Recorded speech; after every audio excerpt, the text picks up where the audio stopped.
Hello everyone, my name is Damian McCall. It's nice to finally meet you guys. For my poem selection for this class, I chose Valediction, Forbidding Mourning by John Donne.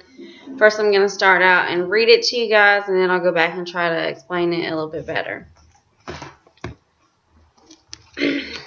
As virtuous men pass mildly away and whisper to their souls to go, while some of their sad friends do say, the breath goes now, and some say no. So let us melt and make no noise, no tear floods nor sigh tempests move. 'Twere profanation of our joys to tell the laity our love. Moving of the earth brings harms and fears, men reckon what it did and meant. But trepidation of the spears, though greater far, is innocent.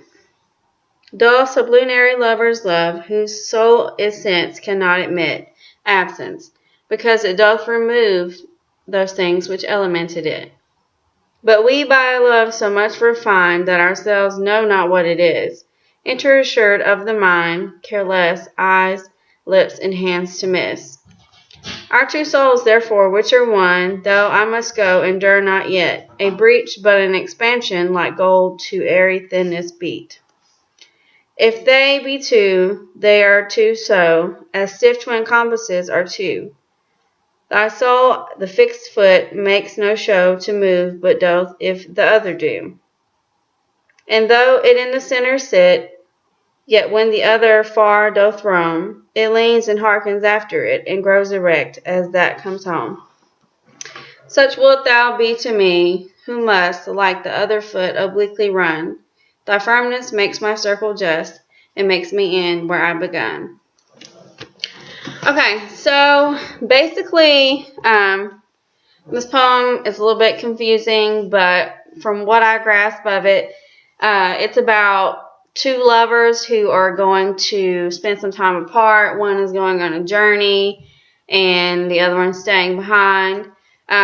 With the little bit of research that I did on it, I kind of learned some background, and I also learned that John Donne wrote this at a time whenever he was going on a journey and his wife had like a bad feeling about him leaving to go on the journey, and because he was such a spiritual man, he wrote this poem to express that. And in the poem, you see a lot of metaphors, and he makes a lot of comparisons to like physical things in our lives and like his spiritual viewpoint, and he's comparing their love to a lot of that. So I'll try to go through and explain some of that in these stanzas. So in stanza 1, as virtuous men pass mildly away and whisper to their souls to go, while some of their sad friends do say, the breath goes now, and some say no. So he's explaining that their parting is going to be kind of like a virtuous man dying slowly. So let us melt and make no noise, no tear floods nor sigh tempests move. 'Twere profanation of our joys to tell the laity our love. Okay, so here Donne is saying don't cry about it, like even though we're separated for this time, it's not going to affect us. Our love is stronger than this time apart.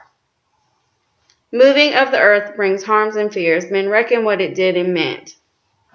Here Donne is referencing earthquakes, actually, which I didn't totally realize that until I went back and looked back into it some more. But trepidation of the spears, though greater far, is innocent. So here he's saying that although men fear earthquakes, but the moving of the earth around the sun is greater than an earthquake, and yet men don't grasp that concept, and they worry more about the immediate harm of earthquakes rather than the vast issue of the earth moving around the sun. Dull sublunary lovers love, whose soul is sense cannot admit absence, because it doth remove those things which elemented it. So here Donne is saying that basically their love is greater than other people's love, who's based strictly on physical aspects of their love, like if the lover's there, if they can see their love, if they can touch their love. thing. It's just not real love, basically, because they have to have that person there in order to be happy. So he's saying that their love is greater than that, and that basically, once again, this separation that they're having is not going to affect them because their love is stronger than that. But we by love so much refine that ourselves know not what it is. Enter assured of the mind, care less, eyes, lips, and hands to miss.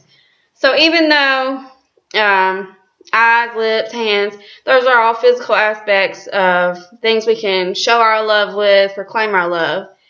Those things are not necessary for Don and his wife because their love goes much deeper than that. They connect spiritually rather just on a physical level. Our two souls, therefore, which are one, though I must go, endure not yet a breach, but an expansion, like gold to airy thinness beat. So even though they're separating, it's not going to break them. It's going to be like gold, like whenever you beat gold, and it's soft, and it just it doesn't break. It basically just flattens out, but it doesn't break. That's what their love is like. If they be two, they are two so, as stiff twin compasses are two. Thy soul, the fixed foot, makes no show to move, but doth if the other do. Okay, so here Don is comparing his love, he and his love's wife for each other to a compass, and basically he's saying that even though he's going out into the world somewhere, that as long as she's here and she's fixed, that he's always going to come back to her like a compass would. And though it in the center sit, yet when the other far doth roam, it leans and hearkens after it, and grows erect as that comes home. So same thing a compass would do. One foot goes out, and the tip follows or leans after the foot until it comes back home, at which point it stands erect. Such wilt thou be to me, who must, like the other foot, obliquely run. Thy firmness makes my circle just, and makes me end where I begun. So basically, Don's just saying at the end there that he's going to come back to his wife, and that her love is what sustains him, and that as long as they have their love, everything's going to be okay. Once again, this separation is not going to be a big issue. Their love is greater than that. So hopefully I kind of shed a little bit of light on that for you. There's still some things about the poem I don't understand myself, but that's just what I can make out of it, and let me know what you guys think. Thanks.